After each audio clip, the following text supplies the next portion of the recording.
There has been an extensive debate about the role the internet plays in society, and particularly its effect on children.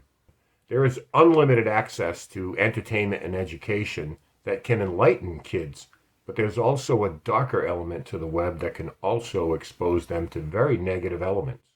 Our next story concerns a fictional character that was created on the web that triggered two adolescent girls to commit a horrific act of violence against another. This is extremely strange.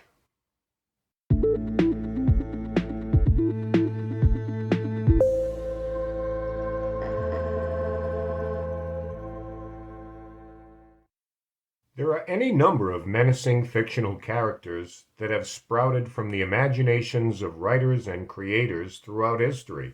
Freddy Krueger, Michael Myers, Krampus, Captain Howdy. Well, the jury's still out on him. But one of the more contemporary creations is the character known as Slender Man.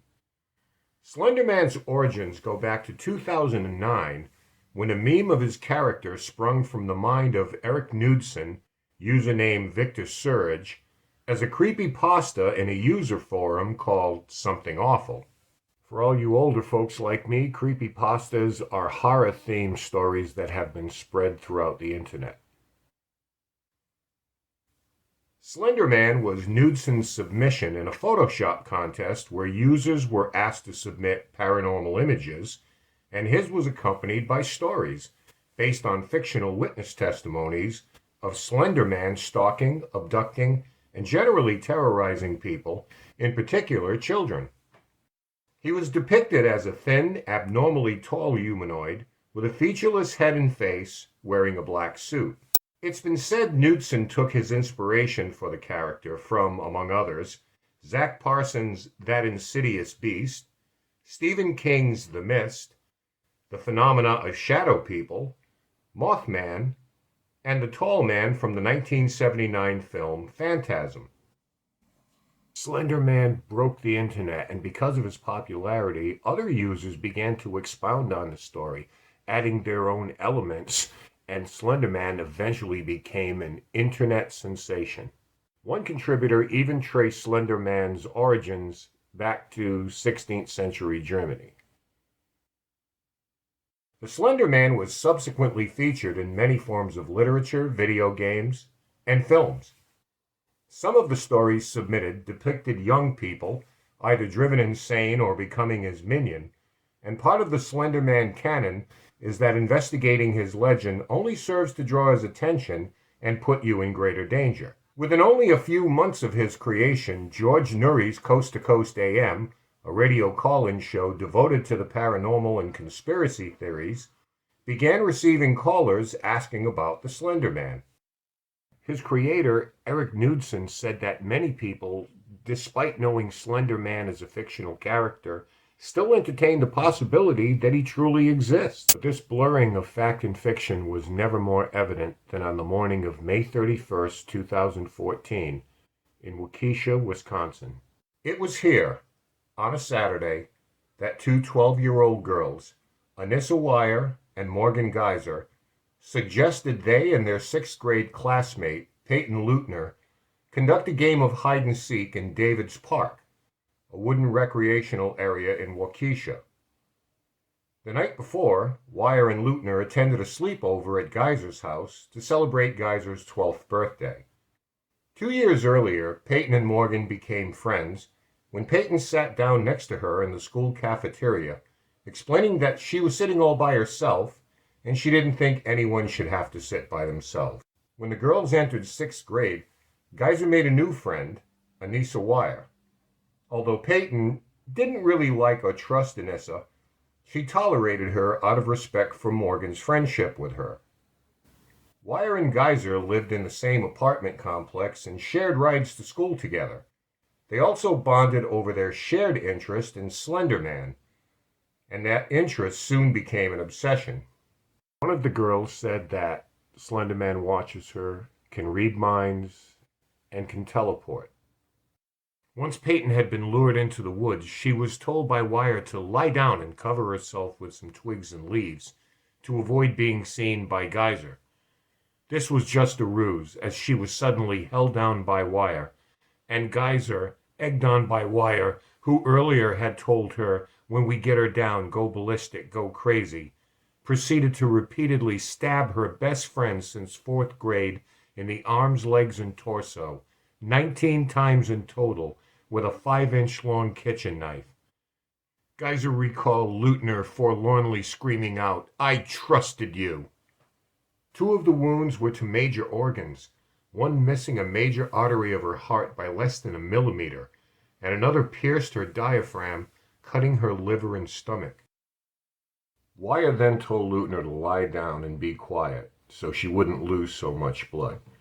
At that point, the girls said that they would be back with help, which they had no intention of doing. Leutner bravely managed to drag herself to a nearby road, where she was found drifting in and out of consciousness by a cyclist named Greg Steinberg, who called 911 upon seeing her bleeding profusely. An ambulance soon arrived, and Payton was rushed to ProHealth Waukesha Memorial Hospital. Her parents met the ambulance at the hospital when Leutner was brought in covered in blood. It took 2 nurses to count all her stab wounds. Payton underwent a 6-hour procedure, and when she woke up, the first thing she said was, "Did you catch them?" She got up after the attack, grabbed a couple of trees for support, and then just walked until she came to a patch of grass where she could lay down. It was soon after that Weier and Geyser were apprehended by police near Interstate 94 at Steinhoffel's furniture store, almost 5 miles from where the attack took place. The knife used to stab Leutner was found in a bag in their possession. When the girls were found walking along the road, they claimed they were on their way to, quote, live with Slender Man, end quote, at his mansion, which they believed stood in Quemegan-Nicolet National Forest in northern Wisconsin. Under police questioning, they claimed that they had wanted to commit a murder as a first step to becoming proxies for the Slender Man, having read about it online. They also stated that they were afraid that Slender Man would kill their families if they did not follow through on their plan.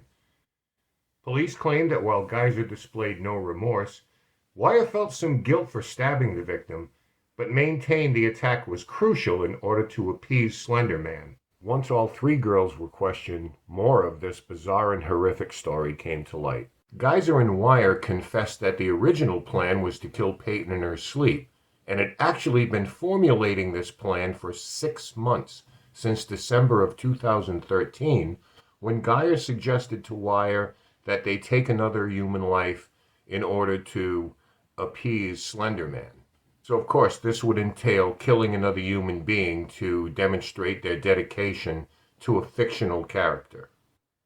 Weier said she was excited because she wanted to prove that Slender Man was real, to prove the skeptics wrong.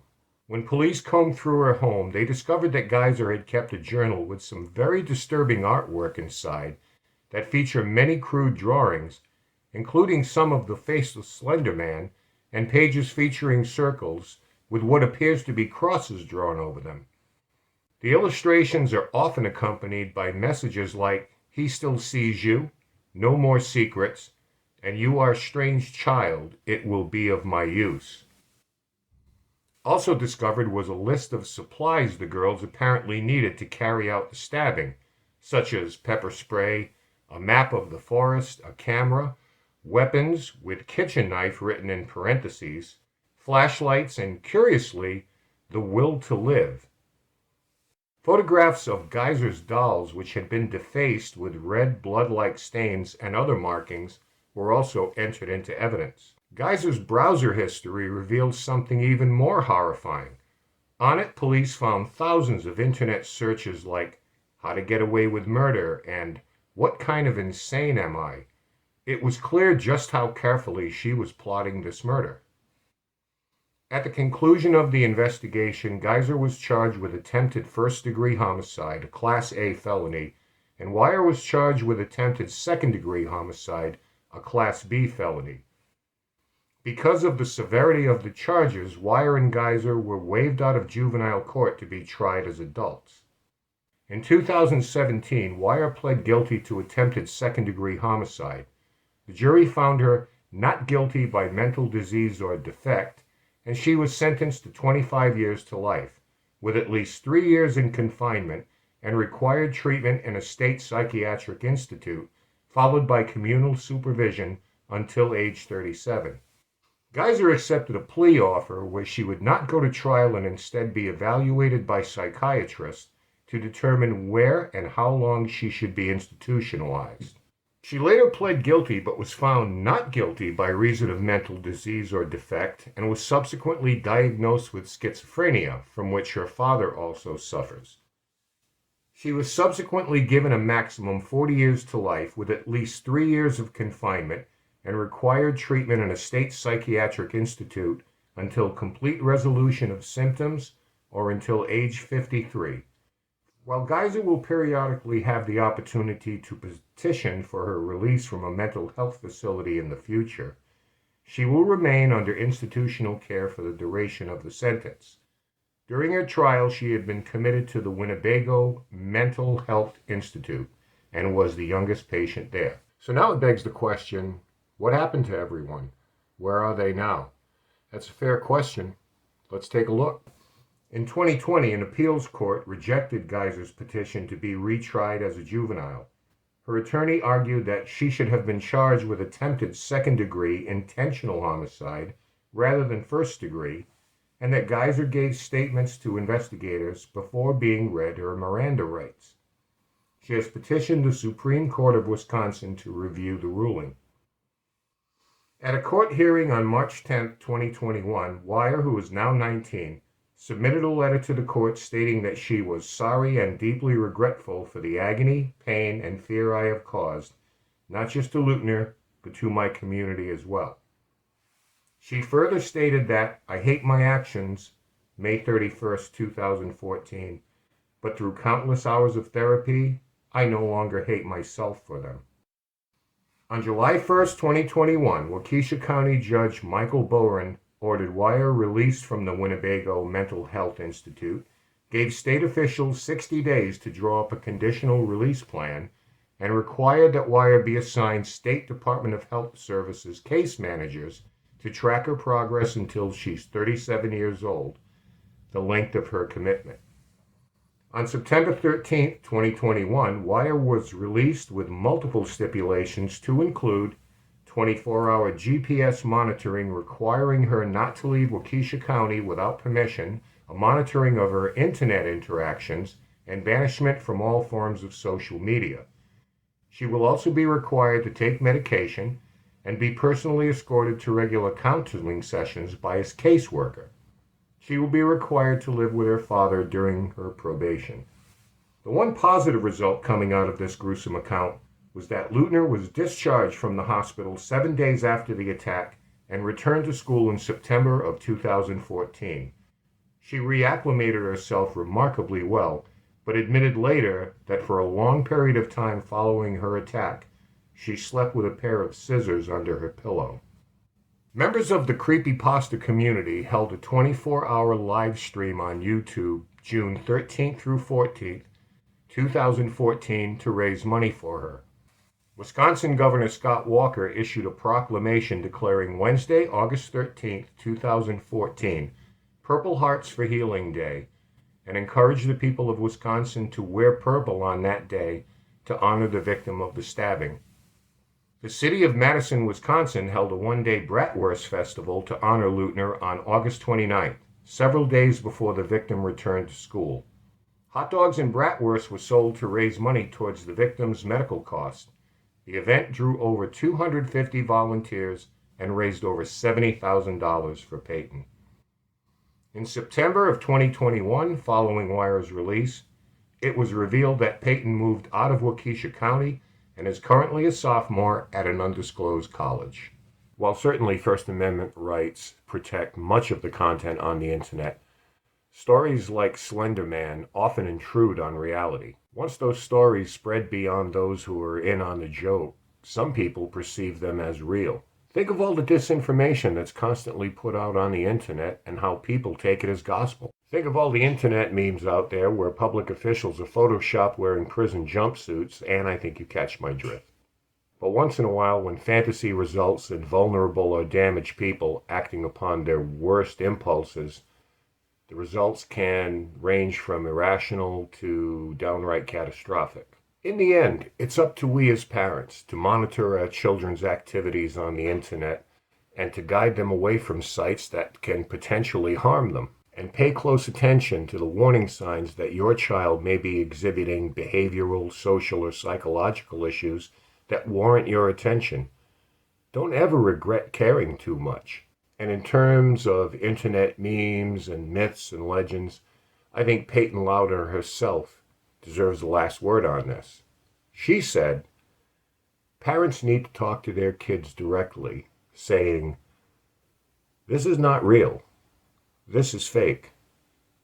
And that's good advice, Payton.